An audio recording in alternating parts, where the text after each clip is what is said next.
का स्वागत करना चाहता हूँ। एक बार जोरदार ताली मार के।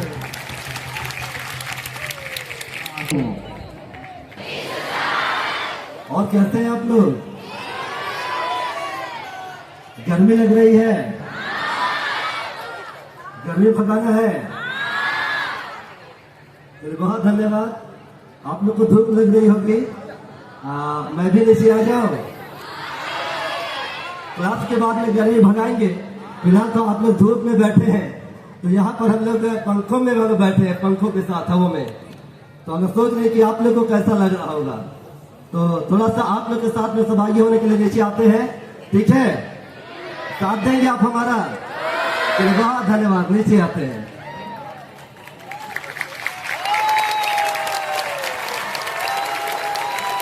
और भाई के साथ हूँ, निवेदन करता हूँ कि भाई ये साहब सामने में आ जाएंगे, एक चेयर लोग को लेकर और पढ़ने में मदद करेंगे हमारी।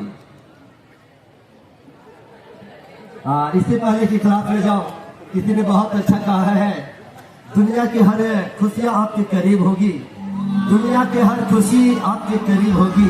अरे बाबा तो मुझे, अरे बाबा तो मुझे भाई, अरे किसी ने कहा है दुनिया की हर खुशियां आपके करीब होगी, आपकी जिंदगी सबसे अजीब होगी। दुनिया की हर खुशियां आपके करीब होगी, आपकी जिंदगी सबसे अजीब होगी। एक बार परमेश्वर के रास्ता में चल के तो देखो, स्वर्ग से भी सुंदर आपकी नसीब होगी। और इससे पहले कि मैं क्लास में जाऊं, किसी ने बहुत अच्छा कहा है, ऐ खुदा ना तो ये अमीरी की बातें हैं, ना तो ये गरीबी की बातें हैं। ऐ खुदा ना तो ये अमीरी की बातें हैं, ना तो ये गरीबी की बातें हैं। आपके पास में रहना तो ये तो नसीब की बातें हैं। दोस्तों, आज ये नसीब की बातें हैं कि आज के दिन ना जाने आज कितने लोग कहां कहां पर होंगे, लेकिन आप और हम आज परमेश्वर के चरणों के पास आए। और परमेश्वर का वचन लिखा हुआ है कि परमेश्वर के भवन का एक दिन चाहे कि और के दिन से 1000 दिन से उत्तम है। और परमेश्वर का धन्यवाद कि आज जैसे समय आप और हम उसके नाम से एकत्र होते हैं। और परमेश्वर कहता है कि धन्य है वे लोग जो प्रभु के नाम से आता है। तो आइए इस विश्वास के साथ कि आप और हम धन्य लोग हैं और परमेश्वर की उपस्थिति यहाँ पर है। आइए हम प्रार्थना के साथ हम लोग आगे की क्लास को आरंभ करें। और जितने लोग बाहर में घूम रहे हैं, तो उनसे हाथ जोड़कर निवेदन है कि जिस उद्देश्य के तहत यहाँ पर हम आए हैं कि हम परमेश्वर की आत्मा से भरे जाए, परमेश्वर के वचन से भरे जाए और इस स्थान से एक नए जीवन को लेके जाए। हम लोग इस सभा में हम लोग उपस्थित होने का हम लोग प्रयास करेंगे। अपने आंखों को बंद करें, अपने स्तरों को झुकाएं, हम प्रार्थना करें। परमेश्वर का वचन लिखा हुआ है भजन संहिता 119-130 पर कि तेरी बातों के खुलने से प्रकाश होता है और उससे भोले लोग समझ प्राप्त करते हैं। आमीन। धन्यवाद, धन्यवाद, धन्यवाद। सर्वशक्तिमान सामर्थी परमेश्वर, हमारे जीवन का स्वामी, हम आपका धन्यवाद करते हैं कि आज हम मरने नहीं गए हैं, लेकिन ये आपके महाकरुणा का प्रतिफल है कि हम परमेश्वर जीतों की धरती पर है। धन्यवाद करते हैं मेरे खुदावन कि आपने युवस्था मिलन के नाम आपने हम एक को इस स्थल पे ले पहुंचाया है कि पिता परमेश्वर हमारा सर आज आपके चरणों के पास में झुके और महान परमेश्वर हम आपके आत्मा से भरकर, आपके वचन से भरकर, आपके अनुग्रह से भरकर, आपके सामर्थ से भरकर मेरे खुदावन हम आपके महिमा के लिए हम फिट और तैयार होने पाए। मेरे खुदावन आपने कहा कि आकाश से आपका सिंहासन है, धरती आपके पांव की चौकियां है। मेरे परमेश्वर इस स्थान को तो अपने पांव की चौकियां बना और इस स्थान को अपने सामर्थ से भर दे ताकि आपके पौत्र उपस्थिति यहाँ पर रहने पाए। आपका परमेश्वर का लहू के बारे में परमेश्वर तू बांध दे और हर एक दुष्टता की सामर्थ को यीशु के नाम से दूर कर। हर एक सुनने वाले कानों को खोल दे, मेरे मुख से तू बातचीत कर ताकि परमेश्वर जब आपके वचन का प्रकाशन करूं, मेरी बातें नहीं आपकी बातें पूरी होने पाए और एक का जीवन यीशु के नाम से बदलने पाए। प्रार्थना यीशु के नाम से मांगते पिता, जैसे सुनिए और स्वर्ग के राज में ग्रहण कीजिए। आमीन, आमीन। कितने लोग यहाँ पर हैं? कितने लोग यहाँ पर हैं? बहुत धन्यवाद है। जोर से अगर जितने लोग यहाँ पर है ना, वो यीशु बाबा के लिए ताली बजा देंगे। यहाँ पर लाया है। बहुत धन्यवाद। हम विश्वास करते हैं कि आप लोग यहाँ पर हैं। हम लोग विषय वस्तु की ओर जाएंगे। कामों के अनुसार न्याय करेगा, परमेश्वर हमारे कामों के अनुसार न्याय करेगा। भाई इसका हमारे साथ में वो पढ़ने में मदद करेंगे। प्रकाशित वाक्य 20 अध्याय पद 12 से लेकर 13 पद तक हम सभी ध्यान से सुनेंगे। यहाँ पर प्रकाशित वाक्य 20 पद 12 से लेकर 13 पद तक पूरा हम लोग उसको पढ़ेंगे। इसमें इस प्रकार से लिखा हुआ है, फिर मैंने छोटे बड़े सब मरे हुओं को सिंहासन के सामने खड़े हुए देखा और पुस्तकें खोली गई और फिर एक और पुस्तक खोली गई अर्थात जीवन की पुस्तक, और जैसा उन पुस्तकों में लिखा हुआ था वैसे ही उनके कामों के अनुसार मरे हुओं का न्याय किया गया। समुद्र के उन मरे हुओं को जो उनमें थे दे दिया और मृत्यु और अधोलोक ने उन मरे हुओं को जो उनमें थे दे दिया और उनमें से हर एक के कामों के अनुसार उनका न्याय, उनमें से हर एक के कामों के अनुसार क्या किया गया? न्याय किया गया। मेरे को आप डॉक्टर के पास जाते होंगे, मैं डॉक्टर के पास जाने के लिए बहुत डरता हूँ। कितने लोग डरते हैं? मेरी धर्मपत्नी नर्स थी, है नहीं थी, सुई दिया करती है। डरने का तो बहुत सारी चीजों से डरता नहीं हो, लेकिन सुई से बहुत डर लगता है। आप लोग हैं यहाँ पर डरने वाले? हाँ, लेकिन मैं सुई के डर से मैं डॉक्टर के पास नहीं जाता, लेकिन एक विशेष कारण से मैं डॉक्टर के पास नहीं जाता। हो सके आपके पास में एक कारण होगा, लेकिन आप लोग जा सकते हैं डॉक्टर के पास। मैं डॉक्टर के पास इसलिए नहीं जाता हूँ ना, क्योंकि मुझे पता है यदि मैं डॉक्टर के पास जाऊँ ना तो वो मेरा कुछ ना कुछ कमी निकाल देंगे। बोलेंगे आपका ब्लड प्रेशर बढ़ा हुआ है साहब, आपका शुगर हो सके थोड़ा थोड़ा बढ़ा हुआ है साहब। बोलेंगे कि नहीं बोलेंगे? साहब आपका थोड़ा सा ये कमजोरी है, साहब आपका ये दुर्बलता है, आपका ये है ना। मोराबादी में एक मेला लगता है और वहां पर बहुत सारे लोग नस देखने वाले रहते हैं। गलती से उसके पास अगर आप चल गए तो बोलेंगे आपका ये कमजोरी है, आपका ये कमजोरी है, आपका ये कमजोरी है। बोलते हैं कि नहीं बोलते हैं? हाँ, मेरे लोग सोचिए कि एक डॉक्टर के पास यदि आप हम जाते हैं तो वो आपके अंदर की बातों को बताता है। कहाँ की बातों को बताता है?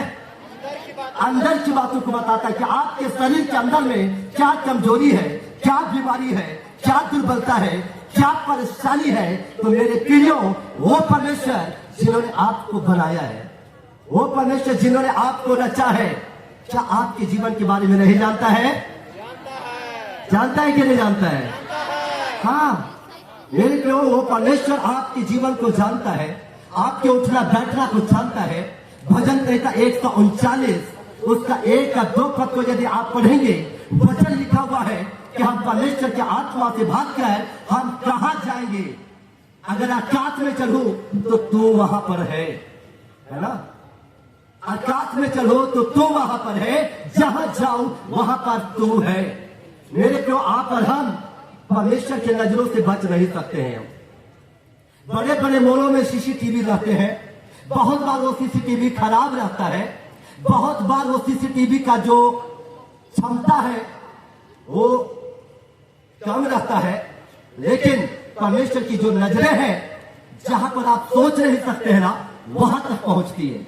और परमेश्वर की नजर से आप और हम लोग बच नहीं सकते हैं। और वो परमेश्वर क्या चाहता है आज हम लोगों से कि परमेश्वर आपके कामों के अनुसार क्या करेगा?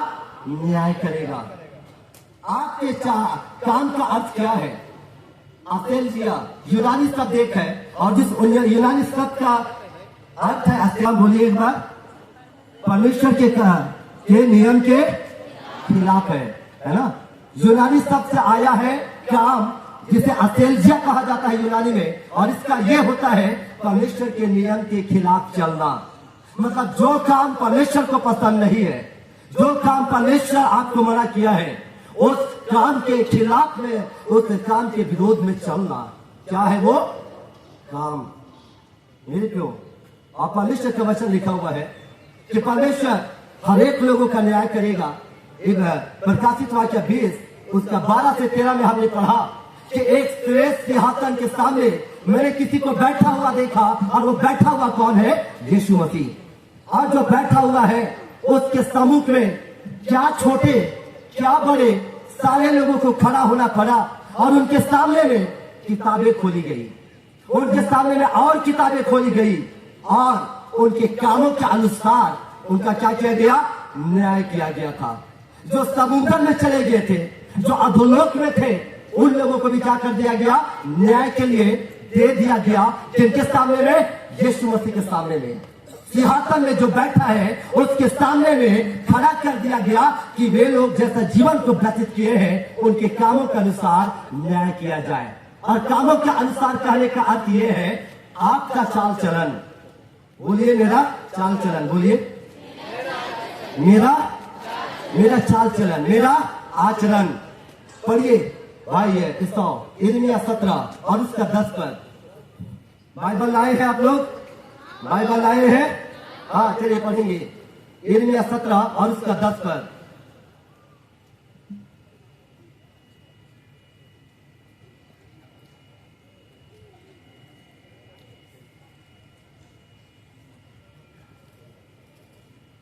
माइक इधर देने।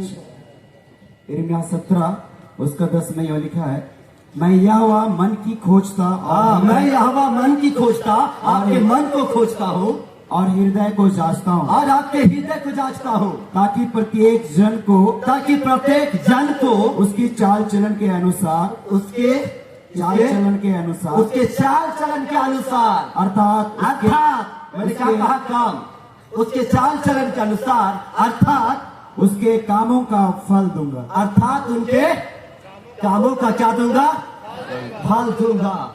उनके चाल चलन के अनुसार, अर्थात उसके कामों का अनुसार मैं उनको क्या दूंगा, फल दूंगा। आप और हम जो चाल चलन चल रहे हैं, जैसा आज आपका आचरण है, जैसा आपका जिंदगी है, जैसा आप बोलते हैं, जैसा आप करते हैं, उन सारे आपके चाल चलन के अनुसार, आपके कामों के अनुसार परमेश्वर न्याय करेगा। प्रकाशित वाक्य में वचन लिखा हुआ है, क्या छोटे क्या बड़े हुए। उन लोगों का न्याय किया गया जो लोग मरे हुए थे, जो लोग समुद्र में थे, जो लोग अधोलोक में थे, उनका न्याय किया गया, उनका न्याय किया गया। जो लोग मरे हुए थे, जो लोग अधोलोक में थे, उनका न्याय किया गया। तो मेरे प्रियो, क्या आप और हम परमेश्वर के न्याय से बच जाएंगे? परमेश्वर के न्याय से बचेंगे? नहीं बचेंगे। बहुत बार हम लोग कहते हैं, क्या कहते हैं मालूम, पाप काम करते हैं और कहते हैं कि अरे हमें कौन रोकेगा। पाप काम करते हैं अरे हमें कौन रखेगा, ऊपर हमारा बाप बैठा है, न्याय के दिन उसे कौन रोकेगा, है ना। पाप काम करते हैं और कहते हैं कि अरे मुझे कौन रोकेगा, ऊपर मेरा बाप बैठा है, न्याय के दिन उसे कौन रोकेगा। मेरे प्रिय, परमेश्वर आज ये कहना चाह रहा है कि आज हम मसीही लोग का जो जीवन है वो मसीही जीवन होना चाहिए, मसीहों के जैसा न्याय होना चाहिए। क्योंकि परमेश्वर कहता है कि आप जैसा चाल चलन चल रहे हैं, जैसा काम कर रहे हैं, जैसा बोल रहे हैं, जैसा जिंदगी दे रहे हैं, परमेश्वर आपके एक एक बातों का क्या करेगा, न्याय करेगा। और वो न्याय का दिन आपके लिए बहुत ही भयानक होगा, बहुत ही भयानक होगा। और इसलिए परमेश्वर ये चाहता है कि आपका जीवन, हमारा जीवन, मसीहों का जीवन अलग जीवन हो। लोग कैसा चलते हैं मुझे नहीं पता, लोग कैसे जीवन को जीते हैं मुझे नहीं पता, लेकिन परमेश्वर ने आपको एक जीवन दिया है। इफिसी उसका 5वां अध्याय और उसका 10 पद, इस बात को मिलता है तो पढ़ेंगे। इफिसी 5 और उसका 10 पद को पढ़िए, क्या लिखा है। गर्मी लग रही होगी आप लोग को। इफिसी 5 का 10, इफिसी 5 उसका 10, ध्यान से सुनेंगे वचन क्या लिखा है। और यह परखो कि प्रभु को क्या भाता है। प्रभु को क्या भाता है। वचन लिखा है कि ये परखो कि परमेश्वर को क्या भाता है। आप और हम जैसा खा पी रहे हैं, आप और हम जैसा बोल रहे हैं, आप और हम जैसा उठ रहे हैं, आप और हम लोग जैसा चल रहे हैं, परमेश्वर ये चाहता है कि आपका जीवन ऐसा ना हो जैसा आपके जीवन को दूसरा देखना चाहते हैं। परमेश्वर ये बताना चाह रहा है कि आप और हम अपने मसीह जीवन को ऐसा ना जीवन को व्यतीत करें जैसा लोग देखता है, लेकिन आप और हम अपने जीवन को ऐसा व्यतीत करें जैसा परमेश्वर देखना चाहता है। समझ आ रहा है।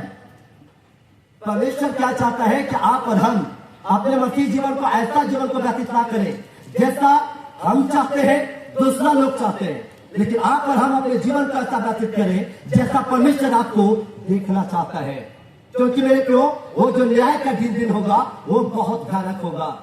आज जैसा चाल चलन चल रहे हैं, जैसा काम को कर रहे ना, हंसते हंसते काम कर रहे ना, रोते रोते आपको उस दिन न्याय देना पड़ेगा।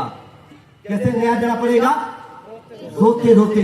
जिस काम को आज आसानी से हम लोग करते हैं, हंसते हंसते हम लोग करते हैं ना, उस कामों का न्याय आपको रोते रोते आपको देना पड़ेगा।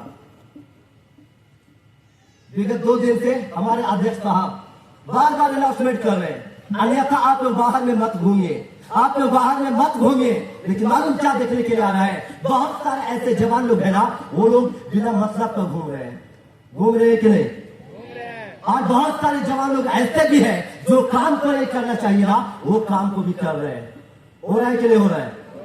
मैं पहले भी मैं बोला कि आप दुनिया के सीसीटीवी से आप बच सकते हैं, आप देख सकते हैं कि यहाँ पर ये देख रहा है, आपको वो देख रहा है, लेकिन परमेश्वर की नजर से आप और हम बच नहीं सकते हैं। इस बात को जाने। हम लोग डरते हैं लोगों से कि मेरा पादरी क्या बोलेगा, मेरा प्रचारक क्या बोलेगा, मेरा अगुआ क्या बोलेगा, लेकिन हम इस बात को भूल जाते हैं कि मेरा परमेश्वर क्या बोलेगा। नीति वचन 15 उसका 3 पद को पढ़िए, क्या लिखा है? नीति वचन 15 उसका 3। ध्यान से आपको सुनेंगे। मेरे को आज आपको डरने की आवश्यकता है, क्योंकि जो न्याय का दिन होगा वो बहुत भयानक होगा, और उस समय शायद उसके सामने में आप और हम लोग खड़े नहीं रह पाएंगे। पढ़िए नीति वचन 15 उसका 3 पद। यहोवा की आंखें सब स्थानों में लगी रहती है। यहोवा की आंखें सब स्थानों पर लगी रहती है। जहाँ पर आप सोचते हैं कि इस कोना में कोई नहीं देख रहा है, जहाँ पर आप सोचते हैं कि यहाँ पर अंधेरा है, कोई नहीं देख रहा है, जहाँ पर आप सोचते हैं यहाँ पर पादी साहब नहीं है, जहाँ पर आप सोचते हैं यहाँ पर प्रचारक साहब नहीं है, जहाँ पर आप सोचते हैं कि यहाँ पर हमको कोई देखने वाला नहीं है। पढ़िए तो फिर से। यहोवा की आंखें सब स्थानों में लगी रहती है, सब स्थानों पर लगी रहती है। वह बुरे भले दोनों को देखती रहती है। इसको देखती है, दोनों को देखती है। वो दोनों को देखती है कि आप अच्छा काम कर रहे हैं या तो बुरा काम कर रहे हैं, सब काम को देखता है। आपको लगता होगा हमको कोई देखने वाला नहीं है भाई, हमको कोई बोलने वाला नहीं है, लेकिन आपके जीवन को परमेश्वर देखता है कि आप क्या कर रहे हैं। वही किताब में पढ़िए इब्रानी उसका 4 उसका 13 पद को।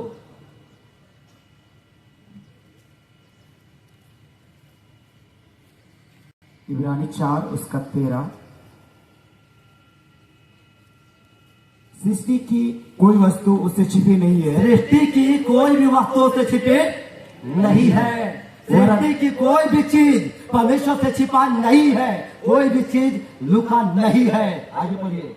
वरन जिससे हमें काम है, वरन जिससे हमें काम है, उसकी आंखों के सामने सब वस्तुएं खुली और प्रकट है। सब वस्तुएं क्या है? खुला हुआ है, सब वस्तुएं प्रकट है। और मेरे प्रिय परमेश्वर आपके जीवन को देख रहा है।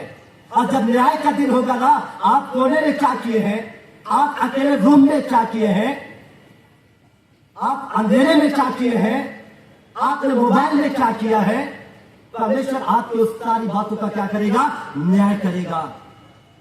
दुनिया की अदालत से आप और हम बच सकते हैं, दुनिया की अदालत से आप और हम बच सकते हैं, पैसा देकर आप बच सकते हैं, पैरवी लगा के आप बच सकते हैं, लेकिन परमेश्वर की अदालत में आप और हम बच नहीं सकते हैं।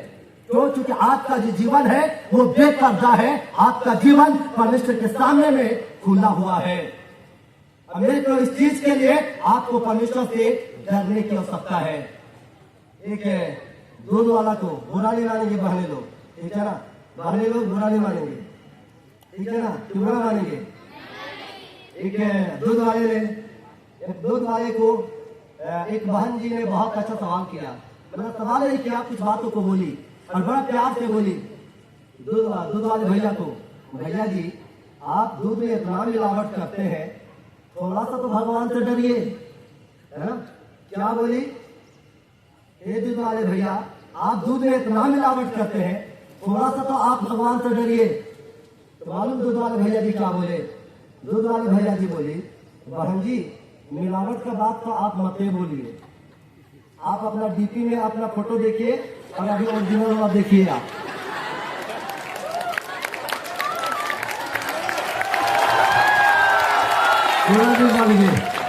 क्या कहा? बहन जी मिलावट का बात तो आप मत कीजिए, है ना। आप अपना डीपी में देखिए, व्हाट्सएप का, इंस्टाग्राम में डीपी में देखिए, और अभी अपना शक्ल देखिए। ये तो शुक्र है कि हम कमेंट नहीं करते हैं। मेरे लोग, मैं कहना क्या चाह रहा हूँ, क्या बोल रहा है कि मिलावट करने से डरो, लेकिन वो भाई साहब भी बोल रहे हैं अरे तुम्हारे लाइफ में भी तो चीज है।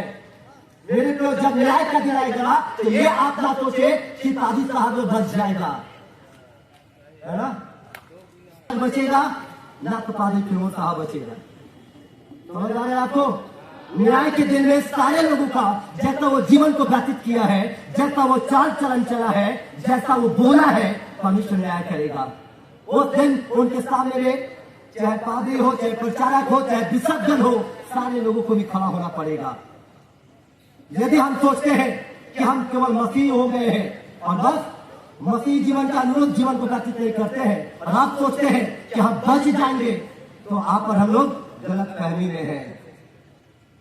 बहुत अच्छा कहा था, है ना, क्या सोचा था, गब्बर खुश होगा, हाँ? बोला था ना, हाँ, क्या सोचा था कि गब्बर तुमसे खुश होगा, हाँ? आप और हम लोग क्या बोलेंगे?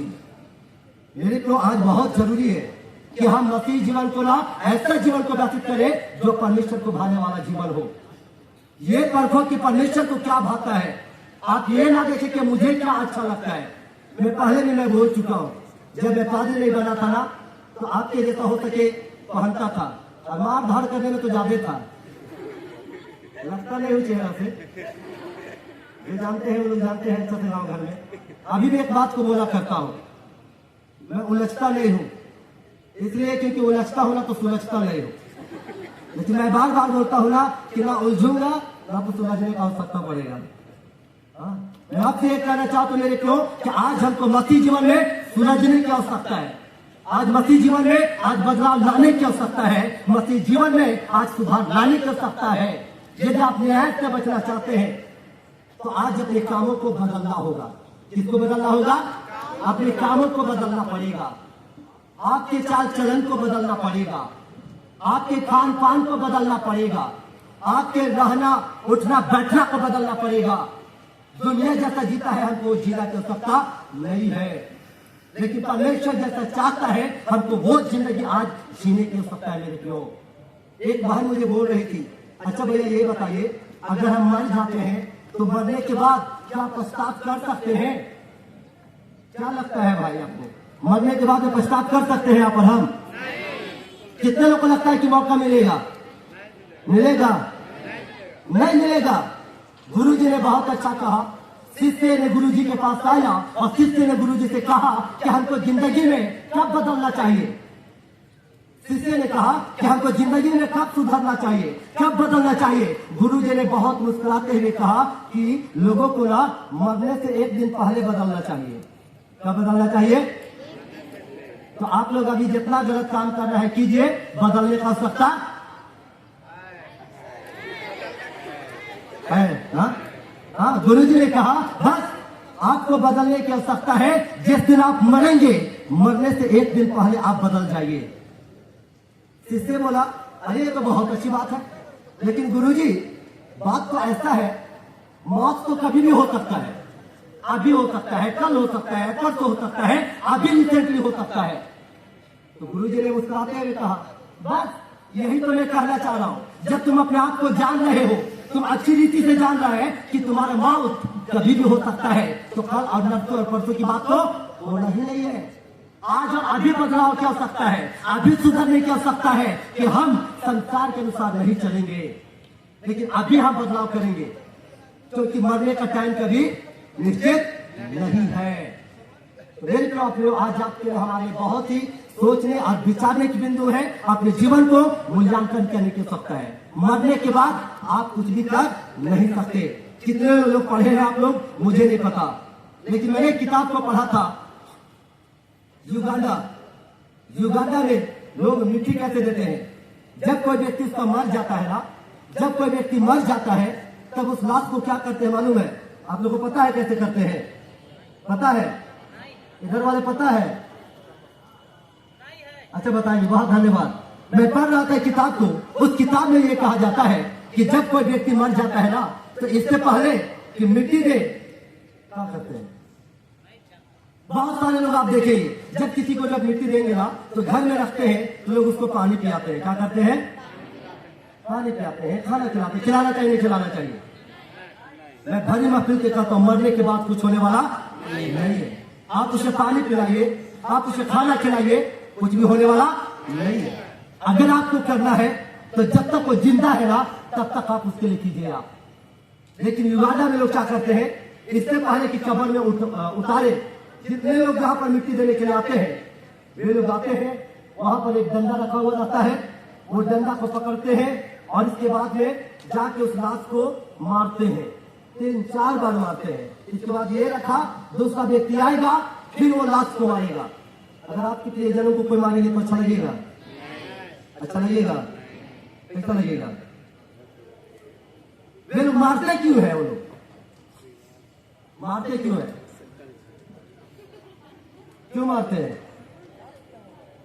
वे इसलिए मारते हैं उस लाश को, इसलिए इस लाश को मारते हैं क्योंकि उनका विश्वास है, इनका ऐसा सोच है कि जो भी उन्होंने गलत चाल चलन चला है, जो उन्होंने गलत काम किया है, उन्होंने गलत जिंदगी को व्यतीत किया है ना, वो जो उनका गलत काम है ना, वो मारने से क्या हो जाएगा? खत्म हो जाएगा।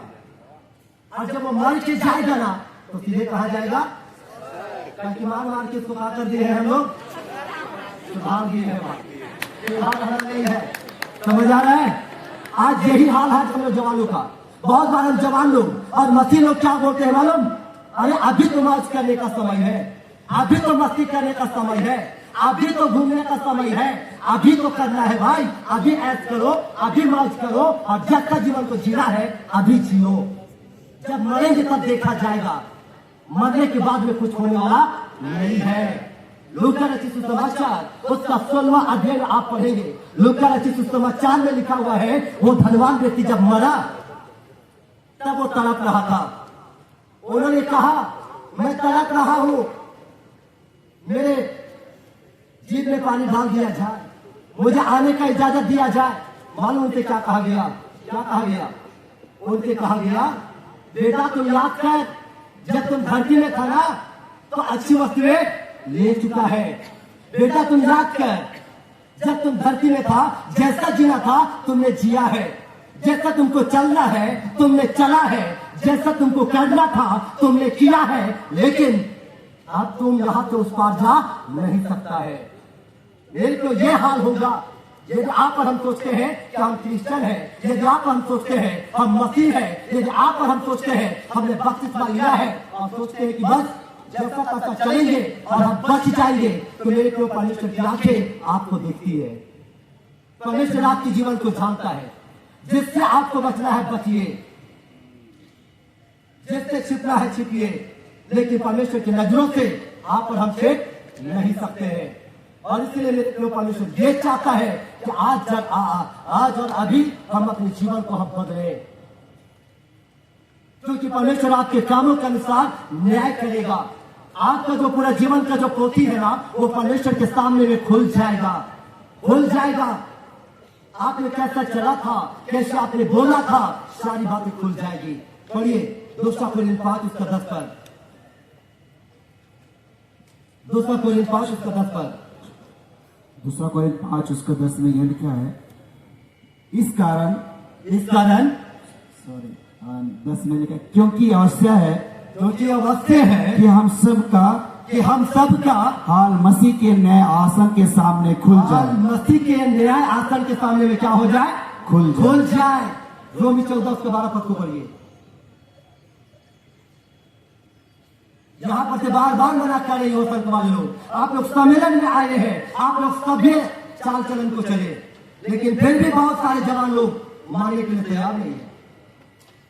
अगर आप अपने जीवन को नहीं बदलते हैं, ऐसे सभा में नहीं बदल सकते हैं ना, तो आपको कुछ बदल नहीं सकेगा जब तक आप नहीं चाहेंगे। यहां तो यह होना चाहिए, मुझे लगता है कि अगर हमारा जीवन, जैसे लोग बाहर वाले लोग मसीहों को जीवन को देखते हैं कि मसीहों का जीवन बहुत अच्छा होता है, मुझे नहीं लगता कि वॉलंटियर भी लगाने की आवश्यकता पड़ती। बड़े बड़े जो प्रशासन विभाग वाले हैं ना, वे लोग क्या बोलते हैं मालूम? मसीहों का जो स्वभाव होता है ना, बड़ा शांति प्रिय होता है। उनको रोक टोक करने की आवश्यकता नहीं होती है। पढ़िए रोमी 14:12 पर। इसलिए हम में से हर एक इसलिए हम में से हर एक परमेश्वर को अपना अपना लेखा देगा। परमेश्वर को अपना अपना क्या देगा? लेखा देगा। हर एक लोग अपने अपने कामों का लेखा देगा। ये तो ये सोचने वाले बिंदु है, क्या आप परमेश्वर के सामने में खड़े हो सकते हैं? मैं तो पहले भी मैं अपने आप के बारे में बोला हूं, अभी भी मुझे एक बात के लिए बड़ा अफसोस लगता है कि मैं जिंदा क्यों हूं, लेकिन इस बात के लिए खुशी लगता है कि हाँ, मुझे परमेश्वर ने शायद ऐसा वचन प्रचार करने के लिए मौका दिया है, इसलिए जिंदा हूं। लेकिन मुझे लगता है ना कि मैं मर जाता तो अच्छा होता। आप लोग लग रहा हो कि कैसा है? मुझे लगता है कि मैं मर गया होता तो ज्यादा अच्छा होता। जब मैं 8वीं क्लास में ही था, मैं बहुत बार इस मैसेज को मैंने दिया है, जब 8वीं क्लास में ही था ना, मैं चला गया था सीधे ऊपर, मेरे लिए दरवाजा खुल चुका था और वहां घुसने ही वाला था कि ऊपर से आवाज आया था, 3 वाक्य धरती में इसका समय नहीं हुआ है, जिस काम के लिए भेजे हैं पूरा नहीं हुआ है, धरती में तो और रहना है। ये 3 वाक्य हुआ था और दरवाजा बंद और मैं धरती में मैं गिर गया था। मुझे लगता है कि उस दिन में मरा रहता तो मुझे लगता है परमेश्वर के पास में रहता। क्यों मालूम? क्योंकि उस समय बहुत ही ज्यादा मेरा बाइबल पढ़ना था, बहुत ही ज्यादा प्रार्थना करना था, बहुत ही चर्च जाना था। समझ आ रहा है? ये तो सोचने की बातें हैं कि आपके जीवन की बातें परमेश्वर के सामने में खुल जाएगी कि आप कैसे चाल चलन को चल रहे हैं। आप उस समय छिपा नहीं सकते हैं। और इसलिए मेरे पास बहुत ही गंभीरता से परमेश्वर के वचन को लेने की आवश्यकता है कि हमारा चाल चलन कैसा है, हमारा आचरण कैसा है, हमारा व्यवहार कैसा है, हमारा जिंदगी कैसा है। क्या हमारी जिंदगी परमेश्वर को खुश करने वाला है या तो अपने दोस्तों को खुश करने वाला है? हमारी जिंदगी परमेश्वर को प्रसन्न करने वाला है या तो लोगों को प्रसन्न करने वाला जिंदगी है? आज विचार करने की आवश्यकता है। नया आसन के सामने में आजकल हमारा सारा किताब खुल जाएगा कि हमने क्या किया है, क्या बोला है, कैसा खाया है, कैसे चला है। खड़े हो जाइए, गीत को हम लोग गाएंगे और उसके बाद हम लोग रात हो जाएंगे। खड़े हो जाएंगे, ये गीत को हम लोग गाएंगे और मैं चाहूंगा आप भाई प्रेम तो मेरे साथ में चले आएंगे और ये गीत को हम लोग गाएंगे। आप लोग खड़े हो जाएंगे, गाना चाहेंगे। एक व्यक्ति बकरा काट रहा था। क्या काट रहा था? ध्यान तो सुनेंगे, क्या काट रहा था? सुना दिया साहब, क्या काट रहा था? बकरा काट रहा था। इधर सुनाई दिया? एक व्यक्ति बकरा काट रहा था और वो जब बकरा को काटने के लिए तलवार निकाला, जैसे वो चलाने वाला था, बकरा मुस्कुराया। क्या किया? अरे आप लोग भी मुस्कुरा रहे हैं। आप लोग बकरा नहीं है, बकरा बकरी नहीं है आप। जैसे वो तलवार निकाला, वो बकरा मुस्कुराया। वो व्यक्ति परेशान कि मैं काटने वाला हूं और ये बकरा मुस्कुरा रहा है। वो काटने वाला व्यक्ति बड़ा प्यार से बोला, अरे मैं तुम्हें काटने के लिए तलवार निकाला हूं, तुम्हें डर नहीं लग रहा है? तो मुस्कुरा रहे हो?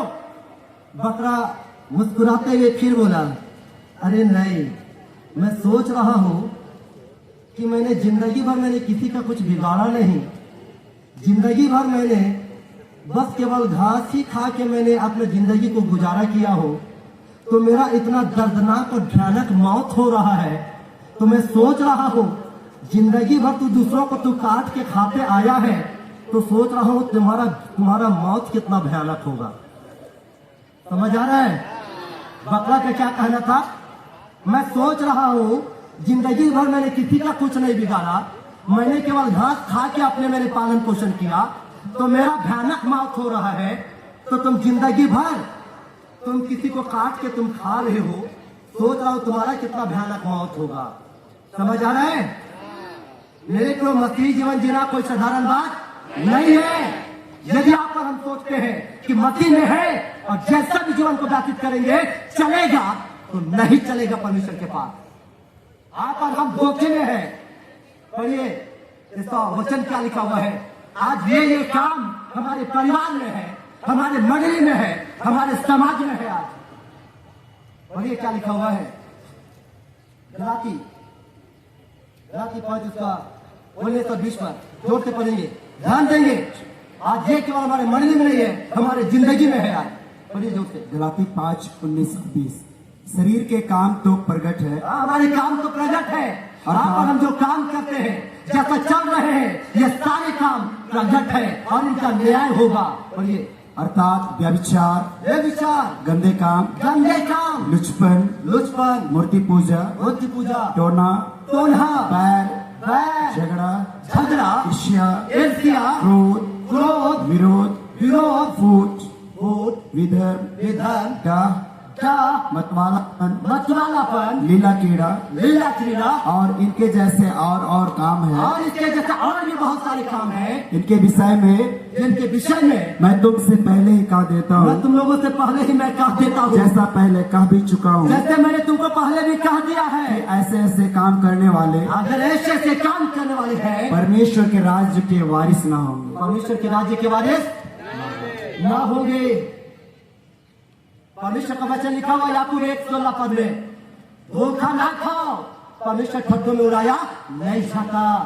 अगर हम सोच रहे हैं कि ये सब मसीह में होकर ये काम चलता है, ये काम हमारे जीवन में है, तो धोखे में है। एक मंडली के बारे में सुन के मुझे बहुत खराब लगा था। क्या बात है मालूम, मुझे समाचार मिला, ये ऐसा मंडली है ना, यहाँ इस मंडली में छोटे छोटे बच्चे लोग ना, एकदम छोटे बच्चे जो 18 साल भी नहीं हुआ है ना, धूप चले जा रहे हैं। सुनने में अच्छा नहीं लग रहा होगा। बता, एक मंडली की बात मैं बता रहा हूँ, नाम नहीं बताना चाहूँ उस मंडली का। 18 साल भी नहीं होता है, वो लोग चले जाते हैं। ये समाचार आ रहा है, और हद तब हो जा रहा है मालूम, जब वहां पर ये मुझे समाचार सुनने को मिला कि यहाँ तक कि जो शादीशुदा जो बहने हैं ना, वे लोग भी दूसरों के साथ भाग जा रहे हैं। समझ आ रहा है आप लोग को? और वचन निकाल के ऐसे काम करने वाले परमेश्वर के राज्य में प्रवेश नहीं करेंगे। मेरी प्रभु इस बात को जानना है आज आपको। पढ़िए वचन क्या लिखा हुआ है, पहला कोरिन्थ उसका 6वां अध्याय उसका 9 और 10 पद को पढ़िए, और उसका मूल्यांकन कीजिए कि ये बातें मेरे जीवन में है, मेरे परिवार में है, मेरे मंडली में है, तो आज उसे निकालने का जो सकता है। पढ़िए पहला कोरिन्थ 9:10। क्या तुम नहीं जानते कि अन्यायी लोग परमेश्वर के राज के वारिस? कौन लोग? ध्यान दिए, कौन लोग? बोलिए, कौन लोग? अन्यायी लोग। आगे पढ़िए। धोखा ना खाओ, ना वेश्यागामी, ना मूर्ति पूजक, ना परस्त्रीगमन, ना लुच्चे, ना पुरुषगामी, ना चोर, ना लोभी, ना पियक्कड़, ना गाली देने वाले, ना अंधेर करने वाले, परमेश्वर के राज के वारिस परमेश्वर के राज्य के वारिस नहीं होंगे। कितनी बड़ी बात है। लेकिन आज हम जैसा तैसा जीवन को व्यतीत कर रहे हैं, सब चलता है, नहीं चलता है। हमारे बिशप स्वामी की बात को बहुत याद आता है, वे एक बात को बोला करते हैं, क्या बात है मालूम? सुधार से उधार होता है। क्या होता है? सुधार से उधार होता है। और ये बाइबल क्लास का आयोजन करने का ये लक्ष्य है कि अपने जीवन को हम देखें, अपने मंडली को देखें, और अगर ऐसी बातें हैं तो अपने जीवन से, अपने मंडली से उन बातों को निकालें। परमेश्वर का ये चाहता है ऐसे कि काम करने वाले परमेश्वर के राज्य के वारिस नहीं होंगे। मलाकी 3 उसका 5 पद को पढ़ो। मलाकी 3 उसका 5 पद ध्यान देंगे। मलाकी 3 उसका 5 पद। मलाकी 3 उसका 5। तब मैं न्याय करने वाले को तुम्हारे निकट आऊंगा, तब मैं न्याय करने के लिए तुम्हारे निकट में आऊंगा, तुम्हारे पास आऊंगा, और टोन हो और व्यभिचारियों और झूठी किराया खाने वालों के विरुद्ध, और उसके विरोध, और जो मजदूर की मजदूरी को दबाते हैं, और के मजदूर की मजदूरी को दबाते हैं, और विधवा और अनाथों पर अंधेर करते हैं, और परदेशी का न्याय बिगाड़ते हैं, और उसका न्याय बिगाड़ते हैं, और मेरा भय नहीं मानते। किसका भय नहीं मानते हैं? किसका भय नहीं मानते हैं? परमेश्वर का भय नहीं मानते हैं। उन सबों के विरोध मैं तुरंत साक्षी दूंगा। तुरंत साक्षी दूंगा। यावा के सेनाओं के यावा का यही वचन है। सेनाओं के यहोवा का यही वचन है। जो लोग परमेश्वर का भय नहीं मान रहे, वे लोगों ने क्या होगा देखा जाएगा, मरेंगे देखा जाएगा। अभी जैसा चल रहा है चलेंगे, मेरे को नहीं चलने वाला है, नहीं चलने वाला है। आज जहाँ पर है परमेश्वर आज आपसे होते यही चाह रहे हैं कि आपके जीवन में बड़ी बदलाहट आने पाए, बड़ी सुधार आने पाए। सुधार से उधार होता है, अन्यथा आप, मैं पहले भी बोल चुका हूँ, 2024 में जाइए, 2025 में जाइए, 26 में जाइए। अगर आप अपना सोच को नहीं बदलते हैं, अपने चाल चलन को नहीं बदलते हैं, अपने काम को नहीं बदलते हैं, अपने व्यवहार को नहीं बदलते हैं, तो मेरे को बहुत ही दिक्कत होगी। हाँ, मुझे याद आता है सनी देओल कहा था, है ना, तारीख पे तारीख, तारीख पे तारीख, तारीख पे तारीख, तारीख पे तारीख। लेकिन परमेश्वर तारीख पे तारीख करने वाला नहीं है। ऑन द स्पॉट करेगा वो न्याय आपके जीवन का समय, कोई सुनवाई नहीं होगा उस समय, है ना, कि प्रभु अभी हमको मौका दे दे, थोड़ा सा मैं बदल लूं, कुछ होने वाला नहीं है। एक सच्चा घटना को बता रहा हूं, हमारे युवा संघ के अधिकारी ने मुझे बताया, एक ऐसा ही बहुत बड़ा कॉन्फ्रेंस हुआ, बहुत बड़ा कॉन्फ्रेंस हुआ, और उस कॉन्फ्रेंस में मेरे जैसा ही रहा होगा।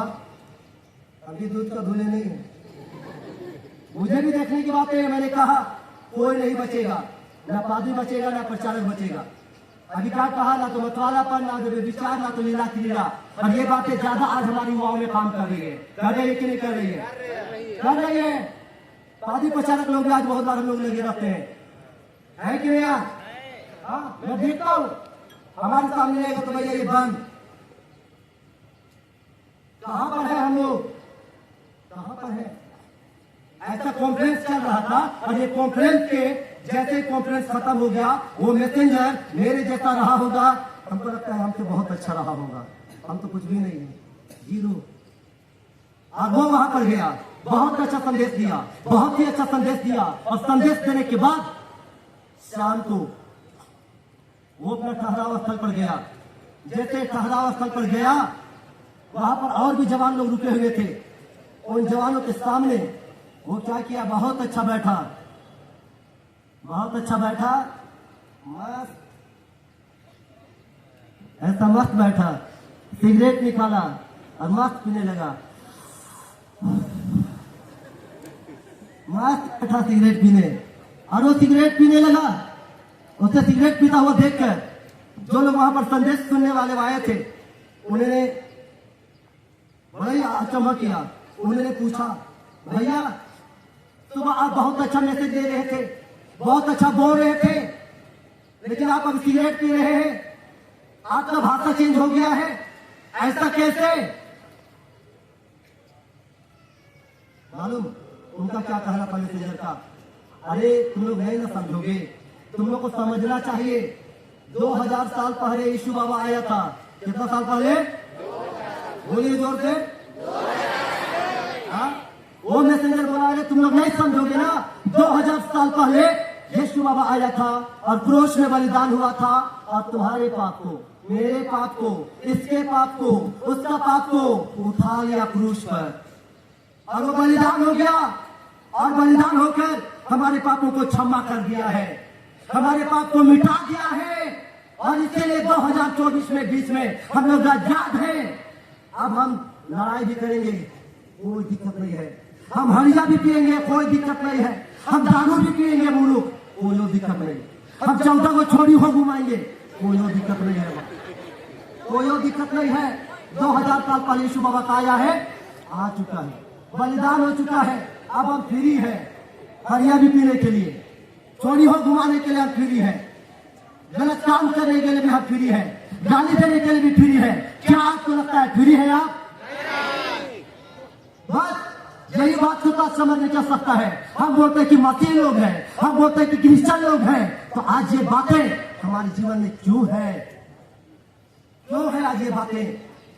उस जवान का यही कहना था, यीशु मसीह बलिदान हो चुका है, अब जैसा भी जीवन को व्यतीत करेंगे कोई फर्क नहीं पड़ेगा, बहुत फर्क पड़ेगा।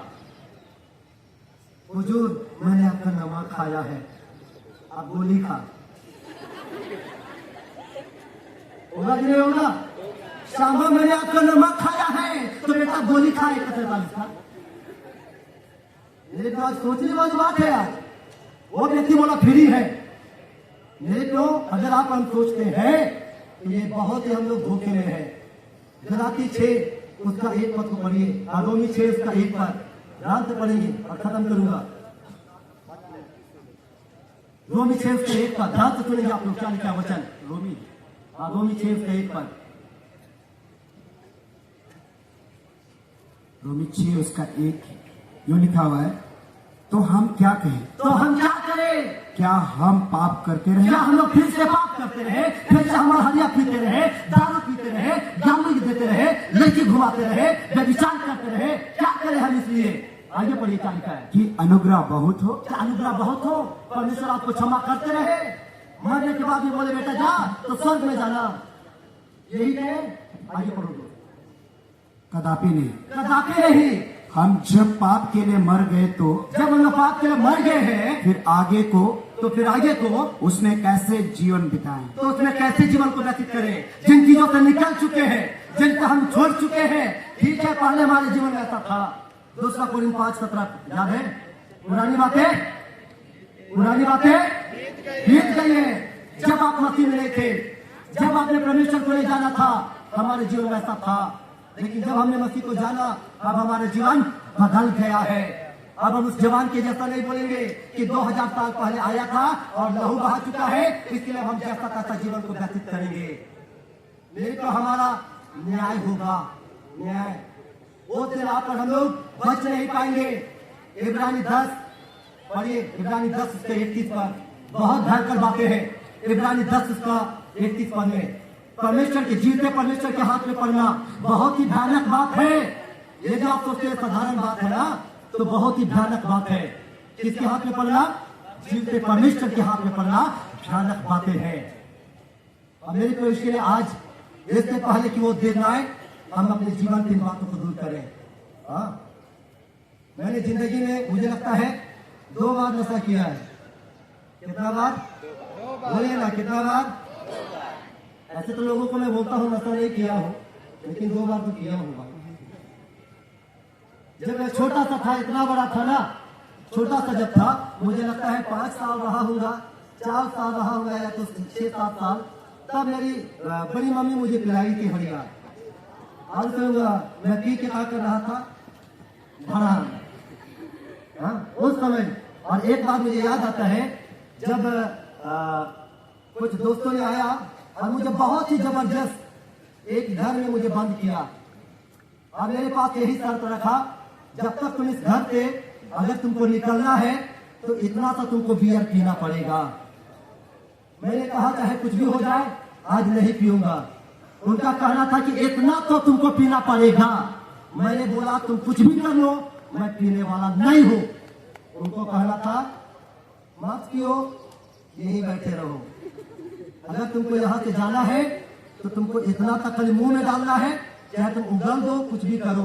तो मैंने बड़ा मुश्किल से उस घर से मुझे बचने के लिए, निकलने के लिए, मैंने हड़बड़ाहट में मात्र कर मुंह में डाला, और इसके बाद में जो सेवई था उसे उठाया और सीधे दरवाजा खोला और सीधे मैंने भागा। और उसी दिन मैंने कहा बहुत हुआ जिंदगी में 2 बार। जब मैं 5-6 साल था उस समय हुआ, एक बार मैंने दबाव में, क्योंकि मुझे बंद किया गया था उस दिन, अब चाहे कुछ भी हो जाए, मैं अपने आप को मैंने प्रण किया। मेरे क्यों, और आज भी मेरे मरने वाले लोग यहाँ पर हैं। मार करने का इतना सा, गलत करने का इतना अवसर मिलता है कि कुछ कहना नहीं। लेकिन सेमिनरी में मुझे आज भी याद है, हमारे सहकर्मी है पादी सुदर्शन, हमने अपने सहकर्मी को, जो आफ्रिका में डायसिस में पादी साहब है, मैंने उनको कॉलर पकड़ा था मारने के लिए। सोच सकते हैं कैसा रहा होगा। कॉलर पकड़ा था मैंने, और उसी दिन उस पादी साहब ने, पादी सुदर्शन ने मुझे कहा था कि तुमको ये काम छोड़ना पड़ेगा। मैंने कहा कि आज के बाद मारना तो छोड़ूंगा, और अभी भी मन करता है बहुत, लेकिन कंट्रोल करता हूँ, हाथ चलाता नहीं, क्योंकि उलझता हूं तो। लेकिन हमको सुलझना है। अभी परमेश्वर ये चाह रहे कि हमारे जीवन में नशा पान की बातें हमारी मंडली में है, हमारी जिंदगी में है, व्यभिचार की बातें हैं, लोग लालच की बातें हैं, गंदी बातें हैं। तुमको क्या करना है आज? छोड़ने की बातें हैं। इफिसी 5 उसका 3 पद में वचन लिखा हुआ है। आज ये गंदी बातें हमारी चर्चा में भी ना होने पाए। बस 5 मिनट में खत्म करूंगा, कुछ वचन लिख लेंगे आप लोग। इफिसी 5 उसका 3 पद में वचन पढ़िए क्या लिखा है। बस 5 मिनट और खत्म करूंगा किसी 5 पर। इफिसी 5 उसका 3, जैसा पवित्र लोगों के योग्य है, जैसा पवित्र लोगों की योग्य है, जैसा पवित्र लोगों के लग सकता है, मसीह लोगों के लग सकता है, वैसा तुम में व्यभिचार और किसी प्रकार के अशुद्ध क्रम या लोभ तुम्हारे की बीच चर्चा में किसी तक न बात हो। की लोभ की चर्चा ना हो, अशुद्धता की बातें ना हो, व्यभिचार की बातें ना हो, चर्चा तक ना हो बोलता है। क्या ना हो? चर्चा तक ना हो, करने की तो दूर की बात। और इसीलिए मैंने कहा कर्म करो, कांड मत करो भाई, कर्म करो, कांड मत करो, इसलिए क्योंकि ये चर्चा तक तुम्हारे बीच में ना हो। इफिसी 4 उसका 21 पद में वचन लिखा है कि हमारे परिवार से इसको दूर करो, हमारे मंडली से दूर करो, हमारे घर से दूर करो। तो मेरे को आज इस सभा में अगर आप आए हैं और अगर आप अपने जीवन से इसको दूर नहीं कर रहे हैं, अपने परिवार से दूर नहीं कर रहे मेरे प्रियो, तो आप और हम केवल नाम के मसीही होंगे। और उस न्याय के दिन जब आपका लेखा होगा, जब आपका चर्चा होगा, तो शायद उस दिन आप और हम बच नहीं सकते हैं। बकरा ने हंसते हुए कहा था ना बकरा ने, जब मैं जिंदगी भर में घास खा के मैं जीवन व्यतीत किया हूँ, तो मेरा भयानक मौत हो रहा है, तो तुम काट के खा रहे तो तुम्हारा कैसा भयानक मौत होगा। सोचिए, एक वचन को पढ़िए, पहला पत्रस 4 17 और 18 पर। पहला पत्रस 4 17 और 18 पर। पहला पत्रस 4 17 और 18, क्योंकि वह समय आ पहुंचा है, क्योंकि वो समय आ पहुंचा है कि पहले परमेश्वर के लोगों का न्याय किया कि जाए, पहले परमेश्वर के लोगों का न्याय किया जाए। और जबकि न्याय का आरंभ हम ही से होगा, जब न्याय का आरंभ हम ही से होगा, तो उनका क्या अंत तो होगा। उनका क्या अंत होगा? जब आरंभ होगा, न्याय होगा, अंत होगा, मसीह से होगा, तो उनका क्या अंजाम होगा? जो परमेश्वर के सुसमाचार को नहीं मानते, जो परमेश्वर के वचन को आप नहीं मान रहे हैं, आध्यात्मिकता की बातों को नहीं मान रहे हैं, आज आप अपने अगुओं की बातों को नहीं मान रहे हैं, चर्च की बातों को नहीं मान रहे हैं, वचन की बातों को नहीं मान रहे हैं, प्रभु की बातों को नहीं मान रहे हैं, तो उनका क्या हाल होगा? और यदि धर्मी व्यक्ति की कठिनाई से उद्धार पाएगा, और यदि धर्मी व्यक्ति ही कठिनाई से उद्धार पाएगा, तो भक्तिहीन और पापी क्या क्या ठिकाना। तो भक्ति और पापियों का क्या ठिकाना? जो चर्च नहीं जाते, जो आज प्रभु को नहीं मानते, उनका क्या ठिकाना होगा? मेरे प्रिय, आज बहुत जरूरी है, अगर उस दिन से अगर हमको बचना है, उस न्याय से हमको डरना है, तो मेरे को आज अपनी जिंदगी को बदले, क्योंकि कर्म का प्रभाव आपकी जिंदगी पर पड़ता है ना? कर्म का प्रभाव आपकी जिंदगी पर पड़ता है। यदि आप अपनी जिंदगी को सुधारना चाहते हैं, तो आज अपने काम को सुधारें, अपने चाल चलन को सुधारें, अपने बोली वचन को सुधारें। और जब ऐसा होगा, निश्चय मसीह जीवन होना आपके आशीष का कारण होगा, और आप जयवंत से भी आप बढ़कर होंगे, आप जयवंत से भी बढ़कर होंगे। परमेश्वर चाहता है कि आज अपने आप को सुधारें और अपनी जिंदगी को परमेश्वर की सेवा के लिए हम लगाएं, परमेश्वर के लिए खर्च करें, न केवल दुनिया के लिए खर्च करें, संसार के लिए खर्च करें, लेकिन अपनी जवानी को, अपनी जिंदगी को परमेश्वर की सेवा के लिए, उसके कामों के लिए हम खर्च करें। अपने जीवन में बड़ी बदलाहट को लाने को, बड़ी बदलाहट को लाएं और अच्छे कामों में अपनी जिंदगी को हम व्यतीत करें। एक बार फिर से मेरे पीछे बोलिए, अपने हाथों को उठाइए जोर से। मैं पहले भी बोला हूं ना, मेरे साथ एक बार प्रतिज्ञा करके जाओ, ना तो इधर जाओ, बताए ना बहुत बार, ना तो इधर जाओ, ना तो उधर जाओ, सीधे सुधर जाओ। कितने लोग सुधरेंगे? पक्का? जब तक आपको आप नहीं चाहेंगे ना, कोई आपको सुधार नहीं सकता। यदि आप यहाँ से ठान के जाते हैं, तो मेरा जिंदगी नशा से दूर होगा, मेरा परिवार दूर होगा, मेरे विचार की बातें दूर होंगी, मेरे मंडली से, मेरे जीवन से आपका जीवन बदलेगा। मैं विश्वास करता हूँ, ना आप इधर जाएंगे, ना तो उधर जाएंगे, सीधे सुधर जाएंगे। हम विश्वास करते हैं कि आपका जीवन सुधरेगा, आपका जीवन आशीषित होगा। मैं आपसे ये आशा करता हूं कि जब आज भजन हो, नाच होगा, अगर आप वाकई में यहाँ पर बाइबल क्लास आए हैं, परमेश्वर कामों का न्याय करेंगे। जहां भी है, जिस कोने में है, रात में है, मोबाइल में है, अंधेरे में है, परमेश्वर इन बातों का न्याय करेगा। और इसलिए मेरे प्रियो, अपने आप को तैयार करें, कर्म करें, कांड ना करें। सुधार से उधार आता है। अपने जीवन में सुधार लाए, हम बड़ी आशीष को, हम जो हमारे लिए जीवन से भी बढ़कर है, अधिकाई से प्राप्त कर पाएंगे। परमेश्वर हमें के वचन अधिकाई से आशीष देवे। आमीन।